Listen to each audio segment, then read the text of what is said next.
It obviously makes sense to try to find the true amount of searches a keyword receives, but I also do it to whittle down my keywords with the next step of analyzing keywords in Google.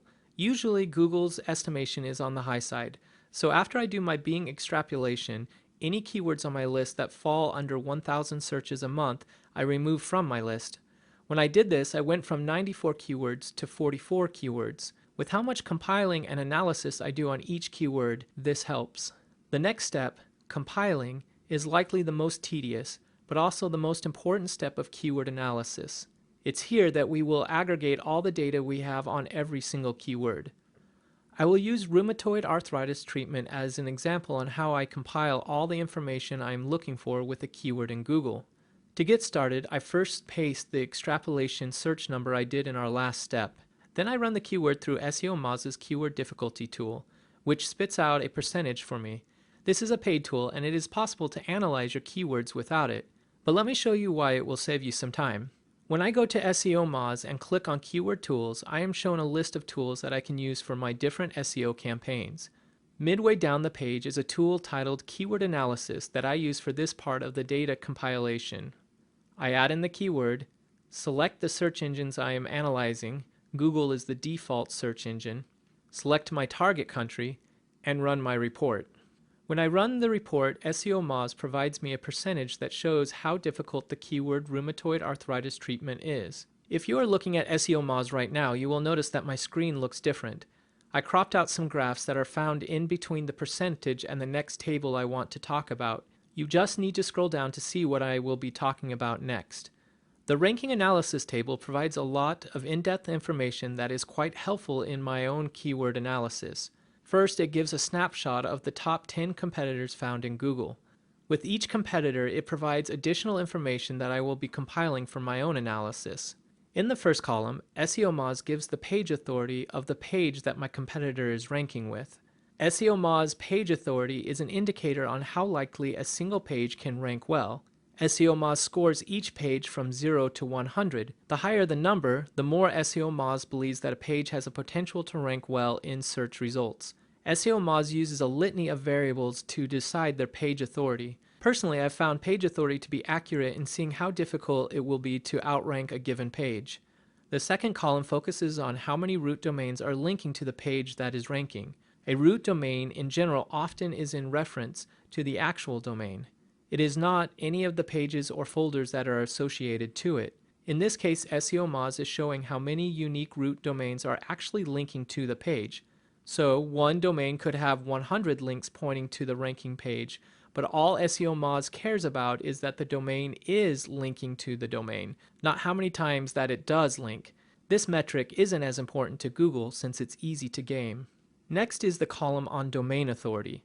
Like the page authority column, SEO Moz provides a scale between 0 to 100. In fact, the only difference between domain authority and page authority is that SEO Moz is looking at the overall strength of a domain instead of a page.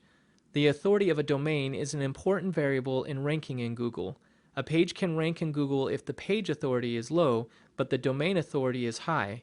However, having authority for both the page and the domain is the best scenario. The final metric deals with the amount of unique root domains linking to the overall website. This metric in the last few years or so has become more important in Google's algorithm.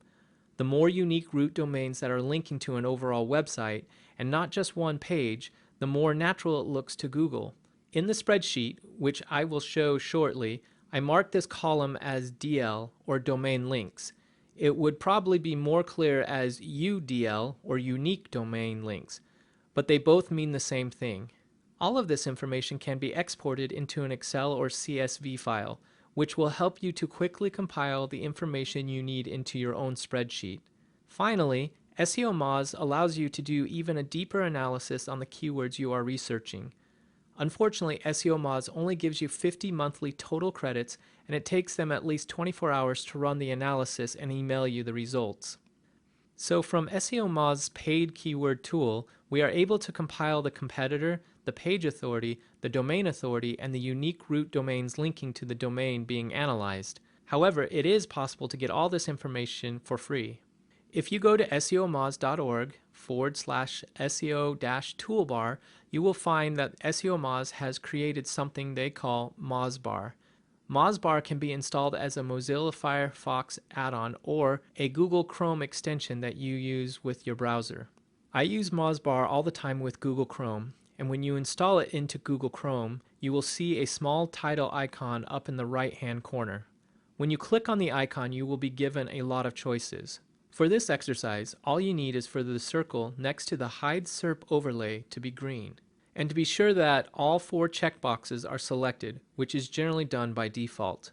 So if I go to Google and type in my keyword rheumatoid arthritis treatment, you will see that I have extra information with each result. All this information comes from the Mozbar. As you can see, all the information that you see here is the same information that you can find in SEO Moz's keyword difficulty tool. However, it does add a little more time gathering this information. Also, there is 2 additional metrics added here that are not really important for my keyword analysis, and that is total links pointing to the page and domain. Again, Google no longer places as much importance on the sheer volume of links as it once did. One final note concerning Mozbar is that in order to see the Mozbar information, you will need to have a free account at SEO Moz and be logged in. There is one final piece of information we can pull from SEO Moz, and that is whether or not this competitor is considered a brand. For Google, this is particularly important. Eric Schmidt, former CEO and the current executive chairman of Google, said, and I quote, "Brands are the solution, not the problem. Brands are how you sort out the cesspool." End quote. The cesspool he was referring to was the internet. Apparently, Mr. Schmidt feels strongly that brands are what we are wanting to see when searching. Be this as it may, there really is no clear idea of what Google deems as a brand. However, my rule of thumb is that any site ranking in the top 3 organic spots in Google with over 5,000 unique root domains linking to it is considered a brand. So obviously, with 72,995 root domains linking to mayoclinic.com, Google will see this website as a brand. If the competitor is a brand, I simply put a number 1 in the brand column. If the unique root domains are 4,999 or less, then I add a 0 to show that it is not a brand. One increasingly important factor to Google's organic results is Google+. Even though Google+ isn't the most popular social network, Google has made it abundantly clear that they are incorporating Google+ social signals into the index results. Shared count is a great free tool to look at a URL's social factors. It's important to understand that Google ranks pages and not websites, so I've added the full path of the URL that I'm analyzing and not just mayoclinic.com. Once I've done this, shared count provides all the metrics, and as you can see at the bottom of the page, this URL has a single Google+ one. I've taken this metric and have added it into my spreadsheet. The next step is looking at whether this competitor is specifically targeting the ranking page for this keyword, which is often called OnPage Optimization. For this type of job, I like to use Jux SEO. It's a little slow and clunky, but it provides me the information I need. Understanding on-page SEO is actually quite important because it helps me to see if my competition is actually optimizing the page that is ranking for the keyword. If they are, then it is significantly harder for me to compete with them. Jux SEO is really easy to use. However, beforehand, I've created a free account because the web app will analyze my keywords much faster than if I hadn't. As you can see, I've done this and I'm logged in. So now I just need to add in my competitor's URL, my keyword rheumatoid arthritis treatment that I'm analyzing, and select Generate Report. Even though I'm logged into Jux SEO, the software still takes about 15 to 30 seconds to analyze the keyword, which is the longest part of my analysis when compiling.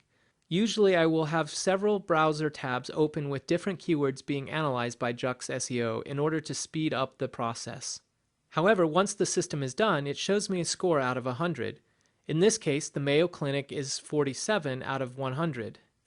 This personally tells me that the Mayo Clinic isn't optimizing their ranking page for this keyword, which helps me determine if I should still go after rheumatoid arthritis treatment when there is such a formidable foe ranking in the number 1 position.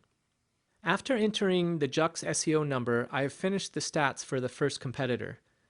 In my spreadsheet, I have allocated space for the top 3 organic competitors in Google for each keyword I am considering. I follow the steps I just went through for each competitor. It takes some time, but it is well worth it in the end.